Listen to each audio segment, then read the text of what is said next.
കൊല്ലം ജില്ലാ നിയമസേവന അതോറിറ്റിയുടെ നേതൃത്വത്തിൽ നീതി എല്ലാവർക്കും സ്നേഹസംഗമം എന്ന പരിപാടി കല്ലുവാതുക്കൽ സമുദ്രതീരം മതേതര വയോജന കേന്ദ്രത്തിൽ വെച്ച് സംഘടിപ്പിച്ചു. കൊല്ലം ജില്ലാ നിയമസേവന അതോറിറ്റി സെക്രട്ടറിയും സബ് ജഡ്ജും ആയ ജിഷ മുകുന്ദൻ ആർ സ്നേഹസംഗമം ഉദ്ഘാടനം ചെയ്ത് സംസാരിക്കുകയും സമുദ്രതീരം കൂട്ടുകുടുംബത്തിലെ അച്ഛനമ്മമാർക്കായി ഗാനങ്ങൾ ആലപിക്കുകയും ചെയ്തു.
മഹനീയ വ്യക്തിത്വങ്ങളെ, പിന്നെ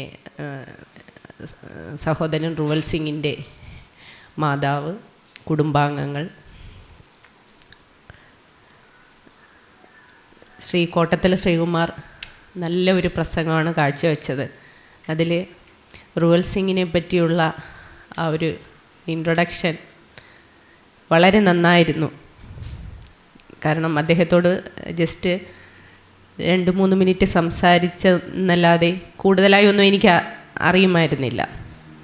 അപ്പോഴാണ് അദ്ദേഹം ജനിച്ചു വളർന്ന സാഹചര്യവും സാധാരണ ആൾക്കാരിൽ നിന്ന് വ്യത്യസ്തമായി വളർന്നു വന്ന സാഹചര്യം മറന്ന് മുന്നോട്ടുള്ള ജീവിതം നയിക്കുന്നവരെ അല്ലാതെ അതിൽ നിന്ന് വളരെ വ്യത്യസ്തമായി താൻ അനുഭവിച്ച ബുദ്ധിമുട്ടുകൾ, അല്ലെങ്കിൽ തൻ്റെ വീട്ടിലെ മുതിർന്നവർ അനുഭവിച്ച ബുദ്ധിമുട്ടുകൾ എനിക്ക് ചുറ്റുമുള്ള അതേ പ്രായത്തിലുള്ളവർ അനുഭവിക്കരുത് എന്ന് കരുതി തനിക്ക് കിട്ടുന്ന വരുമാനത്തിൽ നിന്ന് ബഹുഭൂരിഭാഗം ഇവിടുത്തെ അന്തേവാസികൾക്ക് വേണ്ടി ചെലവഴിക്കുന്ന ആ ഒരു മഹനീയ വ്യക്തിത്വത്തെപ്പറ്റി ശ്രീകുമാർ പറഞ്ഞത്.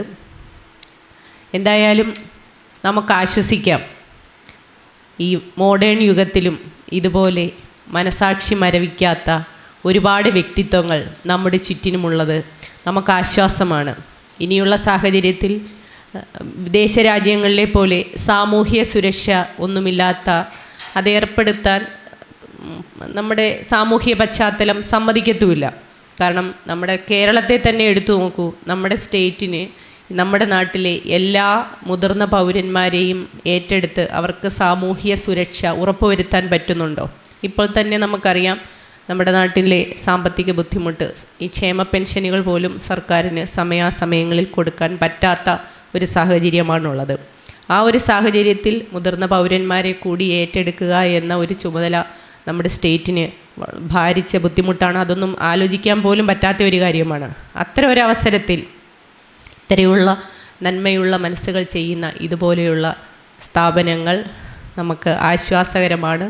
DLSAയിൽ പ്രവർത്തിച്ചു തുടങ്ങിയതിന് ശേഷമാണ് ഞാൻ ഇതിലേക്ക് കൂടുതലായി ഇറങ്ങിച്ചെന്ന് ഇതിൽ അന്തേവാസികളെ കാണാനും ഓരോ സ്ഥാപനത്തിൻ്റെ നടത്തിപ്പുകാരുമായിട്ട് സംവദിക്കാനും മറ്റു കാര്യങ്ങളിൽ ഏർപ്പെടാനും ഒക്കെ തുടങ്ങിയത്.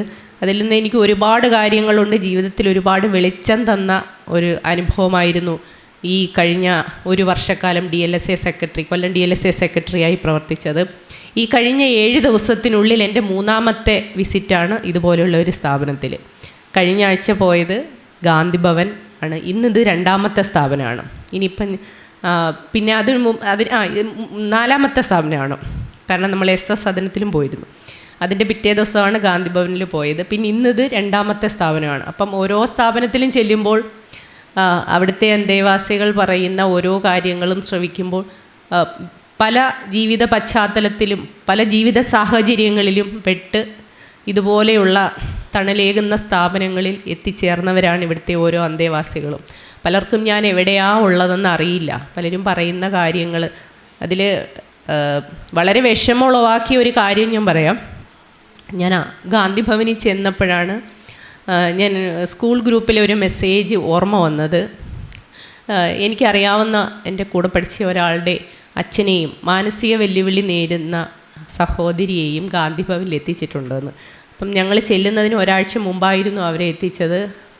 അപ്പം എൻ്റെ സ്കൂൾമേറ്റ് മിസ്റ്റർ സുധീർ കഴിഞ്ഞ 6 മാസത്തിന് മുൻപ് മരിച്ചുപോയി. ഏക മകൻ എന്ന് പറഞ്ഞു കഴിഞ്ഞാൽ ഒറ്റ മകനാണ്. അതുകൂടാതെ ഒരു മകളും കൂടെ ഉണ്ട് അച്ഛന്. ഈ മകൻ്റെ മരണത്തിന് ശേഷം ഈ അച്ഛൻ സംസാരിച്ചിട്ടില്ല, യാതൊരു പ്രതികരണവും ഇല്ല. എന്ത് ചോദിച്ചാലും ജസ്റ്റ് ഒരു നിർവികാരതയോടെ ഇങ്ങനെ ഒന്ന് നോക്കും, അത് മാത്രമേ ഉള്ളൂ. സഹോദരി ജന്മനാൽ മാനസിക വെല്ലുവിളി നേരിടുന്ന ഒരു പെൺകുട്ടിയാണ്. അപ്പം സുധീർ മരിച്ചു. അതിന് 6 മാസം മുമ്പ് സുധീറിൻ്റെ ഭാര്യയും മരിച്ചു. ഒരു മകൾ മാത്രമാണ് സുധീറിനുള്ളത്. അപ്പം ഞങ്ങളുടെ സ്കൂൾ വാട്സാപ്പ് ഗ്രൂപ്പ് ഈ മകൾക്കുള്ള പഠനത്തിൻ്റെ ചിലവെല്ലാം വഹിക്കാനായിട്ട് ഒരു സാമ്പത്തിക സഹായമൊക്കെ സ്വരൂപിച്ച് അത് ഞങ്ങൾ കൊടുത്തു. അത് കഴിഞ്ഞ് ഒരാഴ്ച കഴിഞ്ഞായിരുന്നു ഈ സംഭവം. അപ്പം ഞങ്ങളവിടെ ചെന്നു. അവരോട് ഞാൻ അതിൻ്റെ അഡ്മിനിസ്ട്രേറ്ററോട് ഇങ്ങനെ മുതുകുളത്ത് 1-2 പേരെ കൊണ്ടുവന്നിട്ടുണ്ടോ എന്നുള്ള കാര്യം പറഞ്ഞപ്പോൾ സുധീറിൻ്റെ മരണശേഷം എല്ലാവരും കൂടി ചേർന്നാണ് അവരെ ഗാന്ധി ഭവനിൽ എത്തിച്ചത്. അപ്പം ഞങ്ങൾ ചെന്ന് അവരുടനെ തന്നെ ഫയൽ എടുത്തു കൊണ്ടുവന്ന് ഇവരെ 2 പേരെയും കണ്ടു. സുധീറിൻ്റെ സഹോദരി ഇങ്ങനെ സുധീറിൻ്റെ ക്ലാസ്മേറ്റാണെന്ന് ഞാനന്ന് അറിഞ്ഞപ്പോൾ എന്നെ കെട്ടിപ്പിടിച്ച് എൻ്റെ കൈ പിടിച്ച് ഉമ്മയൊക്കെ തന്നു. പക്ഷേ ആ അച്ഛന് പ്രതികരിക്കാൻ പറ്റുന്നുണ്ടായിരുന്നില്ല. ഏകമകൻ്റെ മരണം ഉളവാക്കിയ ഷോക്കാണ് ആ അച്ഛന്. ആ അച്ഛൻ അതിനുശേഷം സംസാരിച്ചിട്ടില്ല. കാരണം 6 മാസത്തിന് മുമ്പ് തൻ്റെ എല്ലാ കാര്യങ്ങളും നോക്കിയിരുന്ന മരുമകളും മരണപ്പെട്ടു. അപ്പോൾ അതെല്ലാം കൂടെ ചേർന്ന ഒരവസ്ഥയിലായിരുന്നു ആ അച്ഛൻ. അതിനുശേഷം വന്നു, ഞങ്ങൾ കണ്ടു, സംസാരിച്ചു, ഒരുമിച്ചുള്ള ഫോട്ടോ ഒക്കെ എടുത്തു, എല്ലാം തിരിച്ചു വന്നു. മെനഞ്ഞാന്ന് രാവിലെ എന്നെ ഗാന്ധി ഭവനിൽ നിന്ന് വിളിച്ചു, ആ അച്ഛൻ മരണപ്പെട്ടു എന്ന് പറഞ്ഞിട്ട്. അപ്പം ഞാൻ ഉടനെ മുതുകുളത്തെ വിളിച്ച് എൻ്റെ സ്കൂൾ ഗ്രൂപ്പിലെ കോർഡിനേറ്ററോട് വിവരമൊക്കെ പറഞ്ഞു. അവർ ഗാന്ധി ഭവനുമായി ബന്ധപ്പെട്ട് ഡെഡ് ബോഡി നാട്ടിൽ കൊണ്ടുവന്ന് സംസ്കരിക്കാനുള്ള ഒരു അവസരം ഉണ്ടായി. അപ്പം ഞാനത് പറഞ്ഞു വന്നതെന്ന് വെച്ചാൽ എനിക്ക് ഇതിപ്പോഴും വിശ്വസിക്കാൻ പറ്റുന്നില്ല. ഞാൻ എങ്ങനെയോ അവിടെ എത്തപ്പെട്ട് എനിക്കിങ്ങനെ ഒരു നടത്തി ആ ചെറുമകൾക്ക് അവസാന നിമിഷം ആ അപ്പൂപ്പനെ കാണാനുള്ള ഒരു അവസരം ദൈവം എന്നിലൂടെ ഉണ്ടാക്കി. അതല്ലെങ്കിൽ ഈ കുട്ടി ഒരു അകന്ന ബന്ധുവിൻ്റെ കൂടെയാണ് താമസിക്കുന്നത്. കുട്ടിക്ക് അവിടെ ഒന്ന് പോകാനോ ഈ അപ്പച്ചൻ മരണപ്പെട്ട വിവരം അറിയാനോ ഒന്നും ഒരു അവസരമില്ല. കാരണം ഒരു കോണ്ടാക്റ്റും ഒന്നുമില്ല. അപ്പം ഈ അപ്പൂപ്പൻ മരിച്ചു പോയാൽ പോലും ആ കുട്ടി അറിയില്ല. അപ്പം ദൈവം എന്നെ അവിടെ എത്തിച്ചു. ആ ഒരൊറ്റ കാര്യം കൊണ്ട് ഈ ചെറുമകൾക്ക് ആ അപ്പൂപ്പൻ്റെ ഡെഡ് ബോഡി അവസാനമായി കാണാനുള്ള ഒരു സാഹചര്യം ഉണ്ടായി. അതുകൂടാതെ ചടങ്ങുകളൊക്കെ നടത്തി. അപ്പം എൻ്റെ ബാച്ച്മേറ്റ്സൊക്കെ പോയിട്ടുണ്ടായിരുന്നു ഈ സംസ്കാര ചടങ്ങിൽ പങ്കെടുക്കാനായിട്ട്.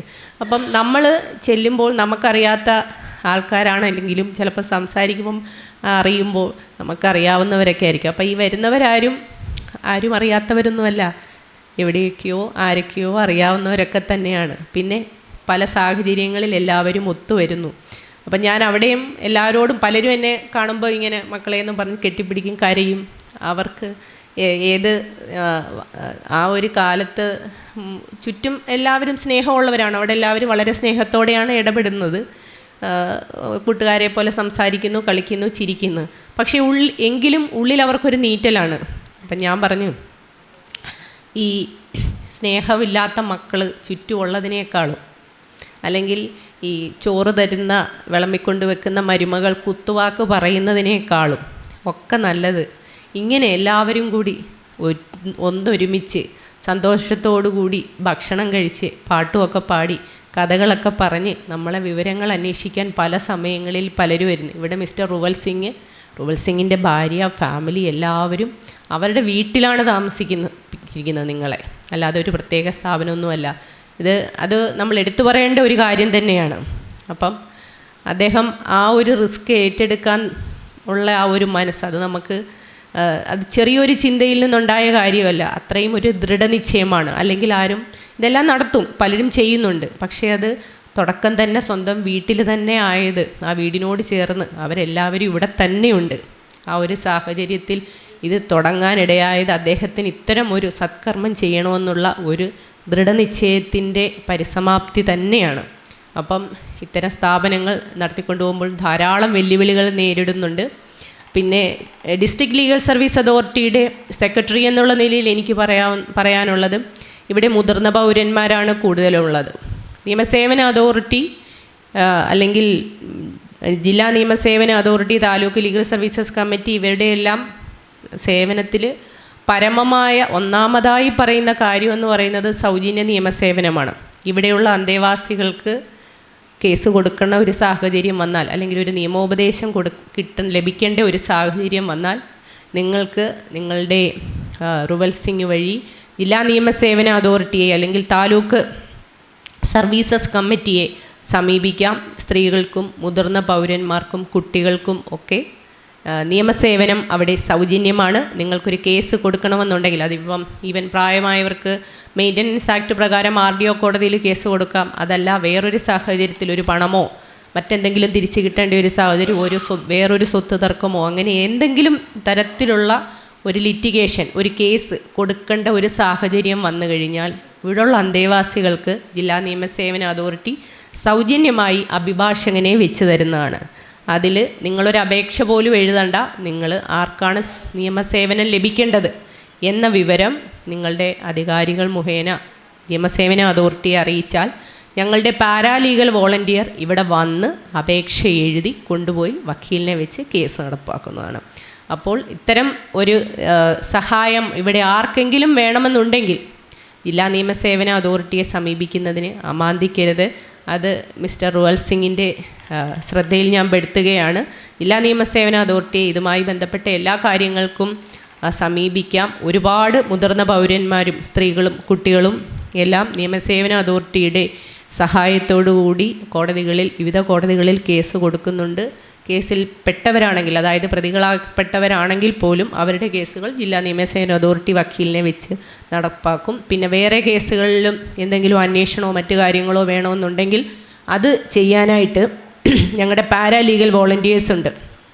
അപ്പം നിങ്ങളുടെ ഓരോരുത്തരുടെയും ഇൻഡിവിജ്വലായിട്ടുള്ള കാര്യങ്ങൾ മനസ്സിലാക്കി, ഇപ്പം കോടതിയിൽ പെൻഡിങ്ങുള്ള ഏതെങ്കിലും ഒരു കേസിൻ്റെ ഡീറ്റെയിൽ എടുക്കുന്നതിൻ്റെ കാര്യത്തിനോ, അല്ലെങ്കിൽ നിങ്ങൾക്ക് ഏതെങ്കിലും പഞ്ചായത്തിൽ ഉള്ള ഒരു വസ്തുവിനെ പറ്റി നിങ്ങൾക്ക് അന്യാധീനപ്പെട്ടു പോയ അല്ലെങ്കിൽ നഷ്ടപ്പെട്ടു പോയ ഒരു വസ്തുവിനെ പറ്റിയുള്ള ഡീറ്റെയിൽസ് എടുക്കണമെന്നുണ്ടെങ്കിൽ അതെല്ലാം ജില്ലാ നിയമസേവന അതോറിറ്റി വഴി ഞങ്ങൾ അതാത് പഞ്ചായത്തിലോ അല്ലെങ്കിൽ വില്ലേജിലോ ഒക്കെ ബന്ധപ്പെട്ട് ജില്ലാ സേവന അതോറിറ്റി സഹായം നൽകുന്നതാണ് ഇതിനൊക്കെ വേണ്ടി. അതുകൂടാതെ തന്നെ അദാലത്തുണ്ട്.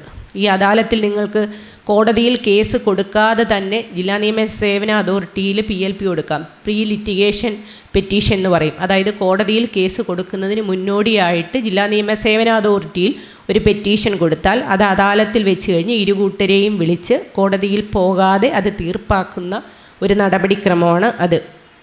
അതിലും അവാർഡ് പാസ്സാക്കും. കോടതിയിൽ നിന്ന് വരുന്ന ഒരു വിധിയുടെ തത്തുല്യമായ ഒരു സ്റ്റേറ്റസാണ് അതിനുമുള്ളത്. അങ്ങനെ ഇത്തരം പല ആനുകൂല്യങ്ങളും ജില്ലാ നിയമസേവന അതോറിറ്റി വഴി മുതിർന്ന പൗരന്മാരായ ഇവിടുത്തെ അന്തേവാസികൾക്ക് ലഭിക്കുന്നതാണ്. അപ്പം ജില്ലാ നിയമസേവന അതോറിറ്റിയുടെ ഇത്തരം സേവനങ്ങളെല്ലാം തന്നെ നിങ്ങൾ പ്രയോജനപ്പെടുത്തണമെന്ന് ഞാൻ ഈ അവസരത്തിൽ പറയുകയാണ്. പിന്നെ ഇവിടെ വന്ന് ഞാനൊരു ചെറിയൊരു വിസിറ്റായിട്ടാണ് ഇവിടെ വന്നത്. ഇവിടെ വന്നപ്പോഴാണ് ഇതിൽ സത്യം പറഞ്ഞ ഒരു ഫംഗ്ഷനാണെന്ന് ഇവിടെ വന്ന് കയറിയപ്പോഴാണ് എനിക്ക് മനസ്സിലായത്. ഞാൻ വിചാരിച്ചു ജസ്റ്റ് ഇവരെ എല്ലാവരെയും ഒന്ന് കണ്ട് ഒരു സ്നേഹമൊക്കെ പങ്കുവെച്ച് പോകാമെന്നുള്ള ചെറിയൊരു ഉദ്ദേശത്തിലാണ് വന്നത്. പക്ഷെ ഇവിടെ വന്നപ്പോഴാണ് അറിയുന്നത് വലിയൊരു ചടങ്ങായിരുന്നു എന്ന്. അതെനിക്ക് ശരിക്കും ഒരു അത്ഭുതമായിരുന്നു കേട്ടോ. ഞാൻ വിചാരിച്ചില്ല ഇവരൊക്കെ ഇവിടെ ഉണ്ടാവുമെന്ന് ഒന്നും ഞാൻ വിചാരിച്ചില്ല.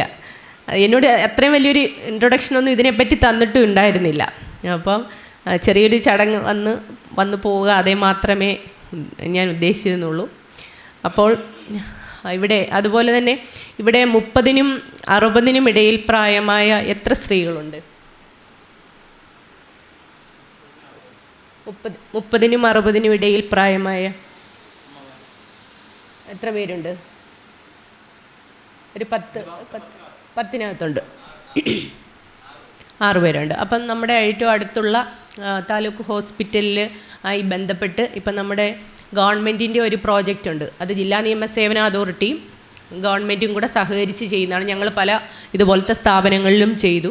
അപ്പോൾ SS ഭവനിലാണ് ഞങ്ങൾ ആദ്യം ചെയ്ത്. ഇപ്പം വേറെ 2 സ്ഥലത്തും ഇപ്പം ചെയ്യാൻ ഏർപ്പാടാക്കിയിട്ടുണ്ട്.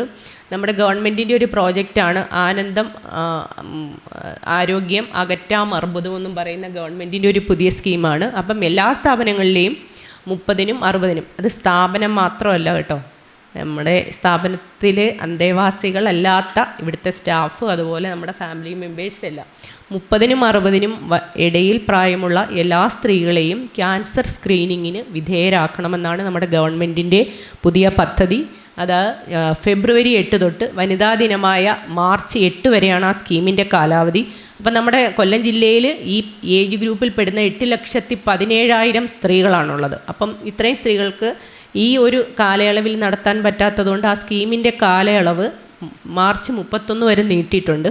അപ്പം നമ്മുടെ സ്ഥാപനങ്ങളിലെ അന്തേവാസികൾ സ്റ്റാഫ് എല്ലാവരെയും ആ പേരുടെ ലിസ്റ്റ് തയ്യാറാക്കി, അല്ലെങ്കിൽ ഇത്ര പേരുണ്ടെന്ന് നമ്മൾ അടുത്ത താലൂക്ക് ഹോസ്പിറ്റലിലോ PH സെൻറ്ററിലോ അറിയിക്കണം. എന്നിട്ട് ഈ സ്ഥാപനത്തിൽ വന്ന് അവർ സ്ക്രീനിങ് നടത്തും. അല്ലെങ്കിൽ മെമ്പേഴ്സ് കുറവാണെങ്കിൽ നമ്മളവിടെ കൊണ്ടുചെന്നാൽ അവർ നൽകും. അപ്പം നമ്മുടെ ഈ സ്ഥാപനത്തിൽ ഈ പ്രായപരിധിയിൽപ്പെട്ട എല്ലാ സ്ത്രീകൾക്കും നമ്മൾ ആ ക്യാൻസർ സ്ക്രീനിങ് ടെസ്റ്റ് കൂടി നടത്തണം. കാരണം സ്ത്രീകളിൽ സെർവിക്കൽ ബ്രസ്റ്റ് ക്യാൻസേഴ്സ് കൂടിക്കൂടി വരികയാണ്.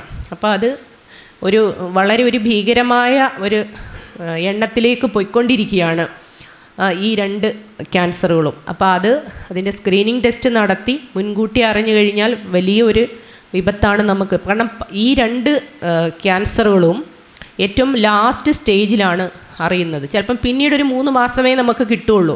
അതേസമയം സ്ക്രീനിങ് നടത്തിക്കഴിഞ്ഞാൽ നമുക്ക് വളരെ നേരത്തെ തന്നെ ഇതിൻ്റെ ചെറിയൊരു അടയാളം നമുക്കത് ഈ ടെസ്റ്റ് വഴി മനസ്സിലാക്കാൻ പറ്റും. അപ്പം ഇവിടുത്തെ ഈ പ്രായത്തിലുള്ള എല്ലാ അന്തേവാസികൾക്കും ഈ ഒരു സ്ക്രീനിങ് ടെസ്റ്റ് നടത്തണമെന്ന് ഞാൻ മിസ്റ്റർ റോയൽ സിംഗിനോട് പറയുകയാണ്. അതൊന്ന് നമുക്ക് ഇപ്പോൾ ആ പ്രൊജക്റ്റിൽ നടത്തുമ്പോൾ നമുക്ക് ചിലവൊന്നും ഉണ്ടാവില്ല. ചിലപ്പോൾ ഇത്രയും ചെറിയ അംഗങ്ങളായതുകൊണ്ട് ചിലപ്പോൾ അവരിങ്ങോട്ട് വരുന്നില്ല. അപ്പോൾ അടുത്തുള്ള PH സെൻറ്ററിൽ വെച്ച് നടത്തുമ്പോൾ ഒന്ന് കൊണ്ടു ചെന്നാൽ മതി. ഇപ്പം കളക്ട്രേറ്റിൽ വെച്ച് ജില്ലാ നിയമസേവന അതോറിറ്റിയും DMO ഓഫീസുമായിട്ട് സഹകരിച്ച് കളക്ട്രേറ്റിലെ വനിതാ ജീവനക്കാർക്ക്, കോടതി ജീവനക്കാർക്ക്, വനിതാ അഭിഭാഷകർക്ക് എല്ലാവർക്കും വേണ്ടിയിട്ടൊരു ഒരു ഫുൾ ഡേ ഒരു സ്ക്രീനിങ് ടെസ്റ്റ് ഉണ്ടായിരുന്നു. ഞങ്ങളെല്ലാവരും അതിൻ്റെ ഭാഗമായി. അപ്പം അതിൽ ചെയ്യുമ്പം അവിടുത്തെ ടെസ്റ്റ് നടത്തിയതിന് ശേഷം, അല്ലെങ്കിൽ കാര്യങ്ങൾ ചോദിച്ച് മനസ്സിലാക്കിയ ശേഷം അവർ ടെസ്റ്റുകൾക്ക് എഴുതും. അതനുസരിച്ച് ചെയ്ത് കഴിഞ്ഞാൽ നമുക്ക് വളരെ പ്രയോജനം ഉണ്ടാവണം. ആ സ്കീമിൽ എൻ്റെ പരിധിയിൽ നമ്മുടെ ഈ സ്ഥാപനത്തിലെ വനിതാ അന്തേവാസികളും കൂടി ഉൾപ്പെടണം. അതും പ്രയോജനപ്പെടുത്തണമെന്ന് ഞാൻ അദ്ദേഹത്തോട് പറയുകയാണ്. എന്തായാലും ഇവിടെ വന്ന് ഈ ഒരു സംഗമത്തിൽ പങ്കെടുക്കാൻ കഴിഞ്ഞത് വളരെ സന്തോഷം. നിങ്ങളെല്ലാവരെയും കാണാൻ പറ്റി. എല്ലാവരും സന്തോഷമായിരിക്കട്ടെ. എല്ലാവരും സ്നേഹമായിട്ട്, പരസ്പര സ്നേഹമായിട്ട് ഈ കുടുംബത്തിൽ ജീവിക്കട്ടെ.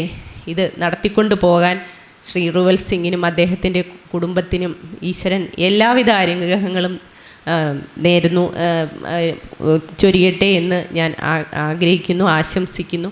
എല്ലാവർക്കും നന്മ വരട്ടെ എന്ന് ഒരിക്കൽ കൂടി പ്രാർത്ഥിച്ചുകൊണ്ട് ഈ ചടങ്ങ് ഔപചാരികമായി ഉദ്ഘാടനം ചെയ്യാൻ പ്രഖ്യാപിക്കുന്നു. നിങ്ങൾക്കെല്ലാവർക്കും നന്ദി, നമസ്കാരം. ശ്യാമസുന്ദര പുഷ്പമേ എൻ്റെ പ്രേമ സംഗീതമാണു നീ. ധ്യാനലീനമീരിപ്പു ഞാൻ, ധ്യാനലീനമീരിപ്പു ഞാൻ, ഗാനമെന്നെ മറക്കുമോ, എൻ്റെ ഗാനമെന്നിൽ മരിക്കുമോ. ശ്യാമസുന്ദര പുഷ്പമേ എൻ്റെ സൂര്യൻ എരിഞ്ഞടങ്ങി സന്ധ്യതൻ സ്വർണ്ണമേടയിൽ, എൻ്റെ കുങ്കുമപ്പാടമാകവേ ഇന്നു കത്തിയെരിഞ്ഞു പോയി. മേഘമായി മേഘരാഗമായി വരൂ വേഗമീ തീകെടുത്താൽ ശ്യാമസുന്ദര പുഷ്പമേ നിന്റെ പ്രേമ സംഗീതമാണു നീ.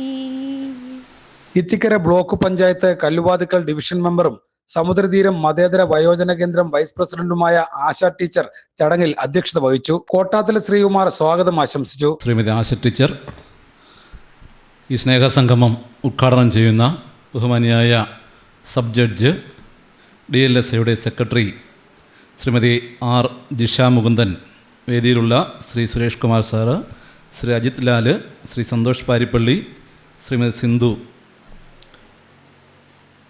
സമുദ്രതീരത്തിലെ അച്ഛനമ്മമാരെ, പ്രിയപ്പെട്ടവരെ, ഈ സ്ഥാപനത്തിൻ്റെ ചെയർമാൻ ശ്രീ റൂവൽ സിംഗ് അടക്കമുള്ള ബഹുമാന്യരെ, ഇന്ന് ഒരു വിശിഷ്ട അതിഥിയാണ് നമുക്കിവിടെ ലഭിച്ചിട്ടുള്ളത്. കടന്നു വന്നപ്പോൾ തന്നെ ആ മുഖ ഐശ്വര്യം എല്ലാവരും ശ്രദ്ധിച്ച് ചിരിമുഖത്തോടു കൂടി കടന്നു വന്ന് അല്പസമയമേ ഞങ്ങൾക്കൊപ്പം ചെലവഴിച്ചുള്ളൂവെങ്കിലും ആ വ്യക്തിത്വം മുഴുവൻ മനസ്സിലാക്കുവാൻ നമുക്ക് കഴിഞ്ഞു. ഞാൻ കേരളകൗമുദി പത്രത്തിൻ്റെ കൊല്ലം ബ്യൂറോയിലെ റിപ്പോർട്ടറാണ്.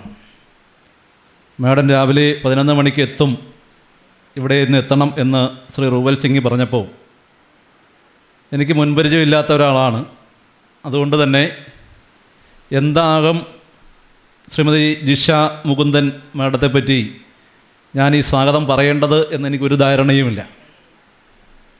എന്നാൽ ഇച്ചിരി സമയം വർത്തമാനം പറഞ്ഞപ്പോൾ തന്നെ എനിക്ക് മനസ്സിലായി, ഇത്തരം സ്ഥാപനങ്ങൾക്ക് ഏറ്റവും പ്രിയപ്പെട്ട, അതിനെയെല്ലാം നയിക്കുവാൻ പ്രാപ്തയായ, നയിച്ചുകൊണ്ടിരിക്കുന്ന ഒരു വ്യക്തിത്വം തന്നെയാണ് ശ്രീമതി ജിഷ മുകുന്ദൻ. ഈ സംസ്ഥാനത്ത് ഞാൻ മനസ്സിലാക്കുന്നത് 987 അഭയകേന്ദ്രങ്ങൾ സർക്കാരിൻ്റെ അനുമതിയോടുകൂടി പ്രവർത്തിക്കുന്നു. അതിൻ്റെ ഇരട്ടിയോളം അനുമതി ഇല്ലാതെയും പ്രവർത്തിക്കുന്നുണ്ട്. ഇവിടെയെല്ലാമായി 1 ലക്ഷത്തിലധികം ആളുകൾ താമസിച്ചു വരികയാണ്. ഇവിടെയും 41 പേരുണ്ട്. 4 വർഷമേ ആയുള്ളൂ ഈ സ്ഥാപനം പ്രവർത്തനം ആരംഭിച്ചിട്ട്. ഈ സ്ഥാപനം പ്രവർത്തിക്കുന്നതിന് മുൻപ് തന്നെ ശ്രീ റൂവൽ സിംഗ് ഇത്തരം അഭയകേന്ദ്രങ്ങളുമായി ചേർന്ന് പ്രവർത്തിച്ചിരുന്നു എന്നതാണ് ഇങ്ങനെയൊരു സ്ഥാപനം തുടങ്ങുവാനും അദ്ദേഹത്തെ പ്രേരിപ്പിച്ചത്. റൂവൽ സിംഗ് ഈ വേദിയിൽ അങ്ങനെ വന്നിരിക്കുന്ന ഒരാളല്ല. അദ്ദേഹം ബാക്കിൽ പോയി നിൽക്കുകയാണ്. അതെന്തുകൊണ്ടാണെന്ന് വെച്ചാൽ കുട്ടിക്കാലത്തെ അദ്ദേഹം പലരിൽ നിന്നും പിന്നോക്കം തള്ളപ്പെട്ട ഒരു മനുഷ്യനാണ്. ഏറ്റവും പുറകിലായി തന്നെ റൂവൽ സിംഗിൻ്റെ അമ്മ ഇരിപ്പുണ്ട്. അച്ഛൻ ഉപേക്ഷിച്ച് പോയ കുടുംബത്തിലെ അംഗമാണ് റൂവൽ സിംഗ്. അമ്മ രാവിലെ കശുവണ്ടി ഫാക്ടറിയിൽ പോകും. 5 മണിക്ക് ഫാക്ടറി അടച്ചിട്ട് വീട്ടിലെത്തിയാൽ ഉടനെ ഒരു ചുറ്റികയുമായി പാറമടയിൽ പോകും. ഈ പ്രദേശം മുഴുവൻ പാറമടയായിരുന്നു. ആ പാറമടയിൽ പോയി മെറ്റലടിച്ച് കുടുംബത്തിന് വേണ്ടിയുള്ള വക കണ്ടെത്തുമ്പോൾ ഈ ചെറിയ പ്രായത്തിൽ 6, 7, 8, 9 വയസ്സൊക്കെ ഉള്ള പ്രായത്തിൽ റൂവൽ സിംഗും ചേട്ടനും കൂടി ചുറ്റികയും എടുത്ത് അമ്മയ്ക്കൊപ്പം മെറ്റലടിക്കാൻ പോയിരുന്ന ഒരു ചരിത്രം അവർക്കുണ്ടായിരുന്നു. അമ്മൂമ്മയ്ക്ക് കാഴ്ചശക്തി നഷ്ടപ്പെട്ടു. മതിയായ ചികിത്സ ലഭിക്കാഞ്ഞതിൻ്റെ പേരിലാണ് ഇവർക്കൊപ്പമുണ്ടായിരുന്ന അമ്മൂമ്മയ്ക്ക് കാഴ്ചശക്തി നഷ്ടപ്പെട്ടത്. അതായി പാമ്പ് കടിയേറ്റ സംഭവം വീട്ടിനുള്ളിൽ തന്നെ ഉണ്ടായി. മതിയായ ചികിത്സ പെട്ടെന്ന് ആംബുലൻസുമായി കൊണ്ടുപോകാൻ കഴിയാത്ത, സാമ്പത്തിക ശേഷി ഇല്ലാത്ത സ്ഥിതിയുണ്ടായി. ഇതൊക്കെ പഴയ ചരിത്രമായി പറയുമ്പോഴും റൂവൽ സിംഗ് ഹൈസ്കൂൾ വിദ്യാഭ്യാസവും കഴിഞ്ഞിട്ട് മറുനാടിലേക്ക് വണ്ട് കയറി ഒരുപാട് സംസ്ഥാനങ്ങളിൽ കഷ്ടപ്പെട്ട് തിരികെ ഈ നാട്ടിലേക്ക് തന്നെ തിരിച്ചു വന്നത് വെറും കൈയോടെയാണ്. ഓട്ടോ ഡ്രൈവറായി ഫാം നടത്തി ഒട്ടനവധിയായ തൊഴിലുകൾ ചെയ്ത ശേഷമാണ് കൺസ്ട്രക്ഷൻ ഫീൽഡിലേക്ക് തിരിഞ്ഞത്. ഇപ്പോൾ ഈ ജില്ലയിലെ ഏറ്റവും പ്രമുഖരായ കൺസ്ട്രക്ഷൻ കോൺട്രാക്ടർ ആയി ശ്രീ റൂവൽ സിംഗ് മാറി. ഇപ്പോഴും ഞാൻ മനസ്സിലാക്കുന്നുണ്ട് 15 സൈറ്റിലോളം വീട് പണി നടന്നുകൊണ്ടിരിക്കുകയാണ്. അങ്ങനെ കിട്ടുന്നതിൽ നിന്നും നല്ല ലാഭമുള്ള ബിസിനസ് തന്നെയാണ് കൺസ്ട്രക്ഷൻ വർക്ക്. അതിൽ നിന്നും കിട്ടുന്ന വരുമാനം എങ്ങനെ സേവന പ്രവർത്തനങ്ങൾക്ക് ഉപയോഗിക്കാമെന്ന് അദ്ദേഹം ചിന്തിച്ചു തുടങ്ങി. ഞാൻ നേരത്തെ പറഞ്ഞു അമ്മൂമ്മ കാഴ്ചശക്തിയില്ലാതെ ആളായിരുന്നു എന്ന് പറഞ്ഞു. അമ്മൂമ്മയുടെ ആ ഓർമ്മ നിലനിർത്തിക്കൊണ്ട് തന്നെ എല്ലാ മാസവും അവസാനത്തെ ഞായറാഴ്ച സൗജന്യമായി നേത്ര ചികിത്സാ ക്യാമ്പ് നടത്തി വരികയാണ് അരവിന്ദ് കണ്ണാശുപത്രിയുമായി സഹകരിച്ചുകൊണ്ട്. ഞാനടക്കം ഉള്ള വിവിധ സംഘടനകൾ പ്രവർത്തിക്കുമ്പോൾ ഞങ്ങളൊക്കെ ഒരു മെഡിക്കൽ ക്യാമ്പ് അല്ലെങ്കിൽ നേത്ര ചികിത്സാ ക്യാമ്പ് നടത്തുമ്പോൾ അതിനൊരു ഫോട്ടോ എടുത്ത് പത്രത്തിൽ ഉദ്ഘാടനം നടത്തി പത്രത്തിൽ കൊടുക്കണം, ഇതിനപ്പുറത്തേക്ക് ഞങ്ങൾ ചിന്തിക്കുന്നില്ല. അതിനകത്ത് 50 പേര് 60 പേരിൽ കൂടുതൽ പങ്കെടുക്കാറുമില്ല. എന്നാൽ ഇവിടെ തലേ ദിവസം രാത്രി 12 മണി മുതൽ ആളുകൾ വന്ന് ക്യൂ നിൽക്കുന്ന നിലയിലേക്ക് മാറി 600, 700, 1000 പേര് വരെ ഒരു ക്യാമ്പിൽ പങ്കെടുക്കാൻ എത്തുന്നുണ്ട്. വിവിധ ജില്ലകളിൽ നിന്ന് ആളുകൾ എങ്ങനെയാണ് ഇതിന് എത്തുന്നത് എന്ന് എനിക്ക് യാതൊരു ഐഡിയയും കിട്ടുന്നുമില്ല. അവരവിടെ എത്തിയാൽ അവിടെ നിന്നും അവരെ മതിയായ പരിശോധനകളെല്ലാം പൂർത്തിയാക്കി ശസ്ത്രക്രിയ വേണ്ടുന്നവർക്ക് ഇവിടുന്ന് ബസ്സിനകത്താക്കി തിരുനെൽവേലി കൊണ്ടുപോയി ശസ്ത്രക്രിയ നടത്തി തിരികെ കൊണ്ടുവന്ന് വിടുന്ന ചുമതല മുഴുവൻ റൂവൽ സിംഗിൻ്റേതാണ്. മൊത്തം ചെലവും ജില്ലാ അന്ധതാ നിവാരണ സൊസൈറ്റിയുമായി സഹകരിച്ചുകൂടിയാണ് അത്തരം പ്രവർത്തനങ്ങൾ നടത്തി വരുന്നത്. ക്യാൻസർ ചികിത്സാ സഹായ പദ്ധതികൾ നിരവധി വർഷങ്ങളായി നടത്തി വരുന്നുള്ളൂ. ക്യാൻസർ രോഗികൾക്കെല്ലാം സാമ്പത്തികമായും മറ്റ് ശുശ്രൂഷകൾക്കുമെല്ലാമായി സമ്പത്ത് ചിലവാക്കുന്നതും വിവിധ വിദ്യാർത്ഥികൾക്ക് പഠിക്കാനുള്ള സംവിധാനങ്ങളുണ്ടാക്കി സർക്കാർ വിദ്യാലയത്തിനടക്കം കെട്ടിടമുണ്ടാക്കി കൊടുത്ത് റൂവൽ സിംഗ് മാതൃക കാണിക്കുകയുണ്ടായി. പാരിപ്പള്ളി ഗവൺമെൻറ് മെഡിക്കൽ കോളേജിൽ ഒരു അലമാര സ്ഥാപിച്ചിട്ട് അതിനകത്ത് പുതിയ വസ്ത്രങ്ങൾ നിറച്ചു വെച്ചു. അപകടത്തിൽ പരിക്കേറ്റ് വരുന്നവർക്ക് ആ അലമാരയിൽ നിന്ന് സൗജന്യമായി വസ്ത്രമെടുക്കാം. എടുക്കുന്നതിൻ്റെ അത് തീരുന്ന അനുവദിക്കത്തില്ല, ഉടനെ തന്നെ പുതിയ വസ്ത്രങ്ങൾ അവിടെ നിറച്ചു വയ്ക്കുകയാണ്. അതിപ്പോഴും തുടർന്നുകൊണ്ടേയിരിക്കുന്നു. സൗജന്യമായി ഒരു ആംബുലൻസ് സർവീസ് തുടങ്ങി ഈ നാടിന് വേണ്ടി അത് തേരാപ്പാര ഓടുകയാണ്. അപകടം പറ്റിയാലോ മരണത്തിൻ്റെ ഡെഡ് ബോഡി കൊണ്ടുപോകാനോ തുടങ്ങി എല്ലാത്തിനും ആ ആംബുലൻസ് ഓടുമ്പോൾ 1 രൂപ പോലും പെട്രോൾ അടിക്കാൻ പോലും വാങ്ങുന്നില്ല എന്നതാണ് അതുമായി ബന്ധപ്പെട്ടും പറയാനുള്ളത്. അങ്ങനെ നിരവധിയായ പ്രവർത്തനങ്ങൾ അദ്ദേഹം നടത്തി വരുമ്പോഴാണ് മറ്റൊരു അഭയകേന്ദ്രവുമായി ചേർന്ന് അദ്ദേഹത്തിന് പ്രവർത്തിക്കുവാൻ കഴിഞ്ഞത്. അവിടെ പ്രവർത്തിച്ചപ്പോഴാണ് അച്ഛനമ്മമാർക്ക് സുരക്ഷിതമായ സൗകര്യമൊരുക്കണം, ലാഭേച്ഛയില്ലാതെ ഒരു സ്ഥാപനം നടത്തണം, അതിനെന്തു ചെയ്യാൻ കഴിയും എന്ന് ചിന്തിച്ചപ്പോഴാണ് സ്വന്തം കുടുംബ വീട് ഒരു അഭയകേന്ദ്രമായി അദ്ദേഹം മാറ്റിയത്. ഇപ്പോൾ 41 പേര് ഇവിടെ ഉണ്ട് എന്ന് ഞാൻ പറഞ്ഞു. അതിൽ റിട്ടയർഡ് പ്രഥമാധ്യാപിക വരെ ഉണ്ട് എന്നതാണ് പച്ചയായ യാഥാർത്ഥ്യം. എന്നാൽ 300-ലധികം ആളുകൾ ഈ സ്ഥാപനത്തിലേക്ക് കടന്നു വന്നു. സ്വന്തം അച്ഛനെ സംരക്ഷിക്കണം, അമ്മയെ സംരക്ഷിക്കണം, അമ്മായിയപ്പനെ സംരക്ഷിക്കണം, അമ്മായിയമ്മയെ സംരക്ഷിക്കണമെന്ന് പറയുവാൻ ഒരു നാണക്കേടുമില്ലാത്ത ഒരു സമൂഹത്തിലാണ് നമ്മൾ ജീവിക്കുന്നത്. അവർ കൊണ്ടുവന്ന് ഇവിടെ ആക്കുമ്പോൾ അവരെ ഏറ്റെടുക്കേണ്ട സ്ഥിതിയുണ്ടെങ്കിൽ ഏറ്റെടുത്തതിന് ശേഷം നിയമപരമായി ചെയ്യാവുന്ന എല്ലാ പോരാട്ടങ്ങളും പോലീസ് സ്റ്റേഷനിൽ പരാതി കൊടുത്തും കോടതിയിൽ കേസ് നടത്തിയും അഭിഭാഷകരെയും ജനപ്രതിനിധികളെയും ഉപയോഗിച്ച് മധ്യസ്ഥ ചർച്ച നടത്തിയുമൊക്കെ ഇവരെയെല്ലാം സ്വന്തം വീടുകളിൽ പാർപ്പിക്കാനുള്ള സംവിധാനം ഒരുക്കുകയാണ് റൂവൽ സിംഗ് നോക്കിയത്. അത്യാവശ്യം സമ്പത്തുള്ളവരാണ് അങ്ങനെ വരുന്നതിൽ അധികവും. എത്ര രൂപ വേണമെങ്കിലും ഞങ്ങൾ തരാം എന്ന് പറയുമ്പോൾ നിങ്ങൾ സ്വന്തം കുടുംബത്തിൽ അവരെ സംരക്ഷിക്കണം, അതിനുള്ള സംവിധാനം നിങ്ങൾ ചെയ്തില്ലെങ്കിൽ നിങ്ങളെ കോടതി കയറ്റുമെന്ന് ഭീഷണിപ്പെടുത്തേണ്ട സ്ഥിതിയുമുണ്ടാക്കി ഇവരെല്ലാം സ്വന്തം വീടുകളിൽ തിരികെ പാർപ്പിക്കാനുള്ള സംവിധാനം ഒരുക്കുകയും ആഴ്ചയിലോ 2 ആഴ്ച കൂടുമ്പോഴോ അവിടെ ചെന്ന് സുഖവിവരങ്ങൾ തിരക്കുവാനുള്ള സംവിധാനങ്ങൾ ചെയ്യുന്നുമുണ്ട്. അതാണ് മറ്റ് സ്ഥാപനങ്ങളിൽ നിന്ന് വ്യത്യസ്തമായി ഈ സ്ഥാപനത്തെ ഞാൻ കാണുന്നത്. കാരണം ഞാൻ ഇവിടുത്തുകാരനല്ല, ഞാൻ കൊട്ടാത്തല സ്വദേശിയാണ്. ഈ സ്ഥാപനവുമായി ബന്ധപ്പെട്ട് പ്രവർത്തിക്കുവാൻ ഇത്തരം വേദികളിലൊക്കെ വരുന്നത് ഇവിടുത്തെ നന്മ കണ്ടിട്ട് മാത്രമാണ്. എല്ലാ ജില്ലയിലെ ഒട്ടനവധിയായ അഭയകേന്ദ്രങ്ങളിലും പോയിട്ടുള്ള ആളും അവരുമായെല്ലാം സഹകരിച്ചിട്ട് പ്രവർത്തിച്ചിട്ടുള്ള ആളുമാണെങ്കിലും ഇവിടെ വരുമ്പോഴാണ് ലാഭേച്ഛയില്ലാതെ പ്രവർത്തിക്കുന്ന ഒരു സ്ഥാപനമായി എനിക്ക് തോന്നിയത്. അതുകൊണ്ടാണ് ഞാൻ അതിനൊപ്പം കഴിഞ്ഞു പോകുവാൻ ഈ ഇത്തരം പരിപാടികളെല്ലാം പങ്കെടുക്കുവാൻ ആഗ്രഹിക്കുന്നതും. ഇന്ന് ഈ സ്നേഹസംഗമം ഔപചാരികമായി ഉദ്ഘാടനം ചെയ്യുന്നത് ബഹുമാനിയായ സബ് ജഡ്ജ് DLSAയുടെ secretary Shrimati Jisha Mukundan R madam.